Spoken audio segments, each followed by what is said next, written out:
Hello everyone, আমি জবওয়ালা হালি। আমার এই চ্যানেল তাদের জন্য যারা সেলফ প্রিপারেশনের মাধ্যমে ডিফারেন্ট গভর্নমেন্ট জবসের প্রিপারেশন করছে।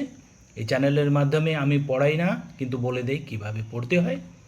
আগামীকাল স্কুল সার্ভিস কমিশনের গ্রুপ সি পরীক্ষার জন্য আরেকটা ম্যাথসের প্রশ্নের এক্সাম্পল নিয়ে ডিসকাশন করছি।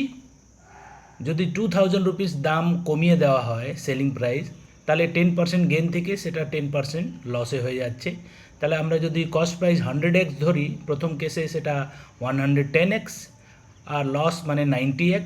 তাহলে 110x minus 90x is equal to 2000 করলে আমরা ভ্যালু পেয়ে যাব 100x, বা অরিজিনাল সেলিং প্রাইস মানে 110x বের করে নিতে হবে। এইভাবেই রেগুলার আপডেটের জন্য আমার চ্যানেলটাকে সাবস্ক্রাইব করে ফলো করুন আর শেয়ার করে দেবেন। Thank you.